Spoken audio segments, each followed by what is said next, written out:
Biarkan aku berbicara tentang aku dalam konteks aku yang hidup bersama denganmu sekian tahun lamanya. Ketika saya yang cantik ini, pulau yang indah dan kaya ini diperebutkan oleh dunia, termasuk yang telah mengawini aku, maka saya sebagai tanah sedang menderita. Kakiku dipotong, tanganku dipotong, rambutku dicukur, mataku dicungkil, telingaku dipotong, mulutku ditutup. Itulah aku hari ini. Maka, untuk mempersatukan aku, solusi yang ditawarkan kepada aku sebagai gula-gula bagi anak kecil adalah label otonomi khusus. Ternyata sayang, otonomi khusus bukanlah gula-gula yang bagus bagiku dan anakku. Tetapi itu menjadi sebuah racun yang memanjakan suamiku yang hari ini tidak bisa bekerja lagi. Yang memanjakan saudariku perempuan untuk tidak dapat berkebun lagi. Dan membuat anakku miskin, menderita, dan bahaya stunting yang hari ini digembar-gemborkan menjadi perhatian. Evaluasinya adalah ketika Provinsi Papua dimekarkan menjadi 2. Lalu kabupaten dimekarkan menjadi kabupaten baru. Begitu bijaksananya seharusnya melihat bahwa ada apa setelah dimekarkan, apa yang terjadi itu. Setelah kabupaten dimekarkan, berapa orang Papua asli yang sudah sejahtera dengan model yang ditawarkan ini? Berapa perempuan Papua yang sudah menjadi sukses di bisnisnya? Berapa perempuan Papua yang sudah ini? Karena apa? Perempuan Papua sejahtera pasti melahirkan anak yang bagus untuk negeri ini. Itu. Dan itu tidak diperhatikan dan tidak dievaluasi. Saya menyesal bahwa Pak Ponto yang terhormat tidak melakukan sebuah evaluasi yang bisa merekomendasikan terjadi atau adanya kabupaten-kabupaten yang lain. Silakan mekarkan kabupaten lain, silakan. Karena toh manusia juga ada pemekaran di rumah tangga. Tapi apakah yang induknya itu sejahtera? Baru dimekarkan. Itu. Jangan membudayakan pemekaran itu menjadi sebuah solusi untuk mensejahterakan orang asli. Hari ini lihat, justru Kabupaten Pemekaran di sana terjadi limpangan darah yang sudah mengalir bagaikan Sungai Balim dan Mamberamo.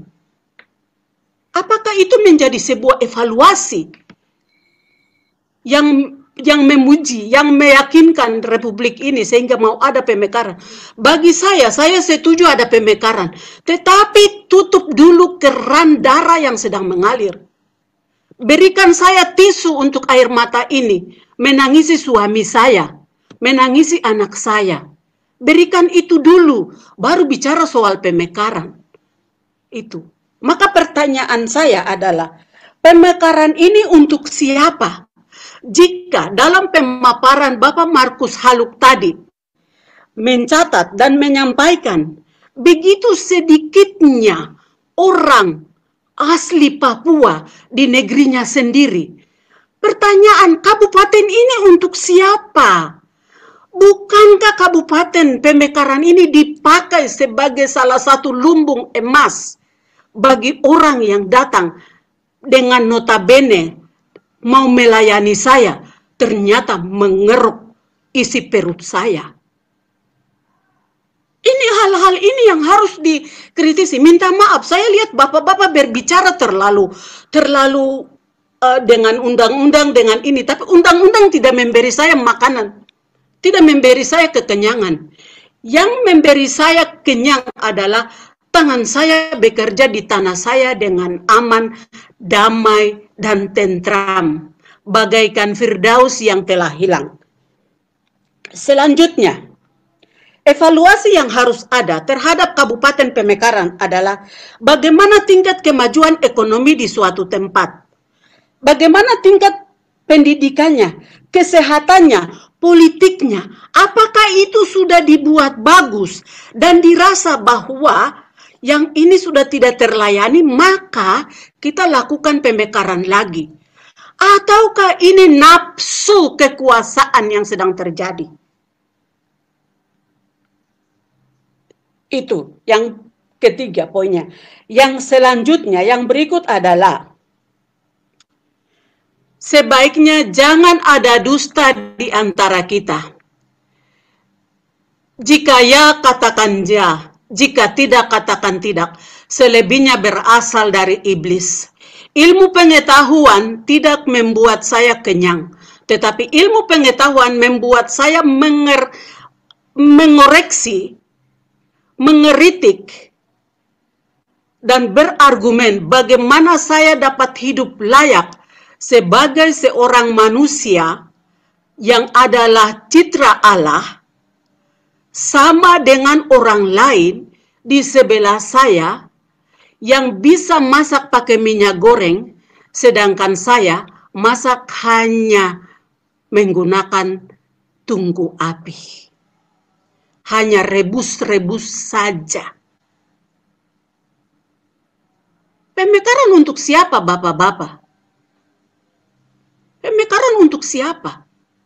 Saya perempuan ada setengah mati, kandungan sudah capek melahirkan anak yang dibunuh. Anak saya sudah tidak kuliah di Jayapura ini, di kota-kota.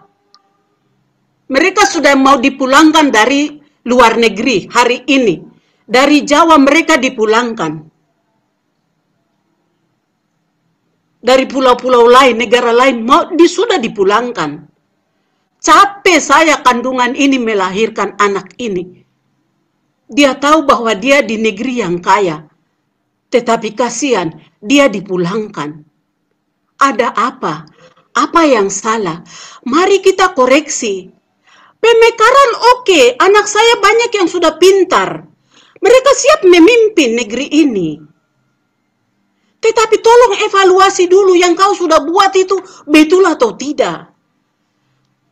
Jangan seenaknya saja ya sudah ini jadi ini. Itu artinya bahwa setelah sekian tahun saya kawin dengan engkau. Engkau perkosa saya.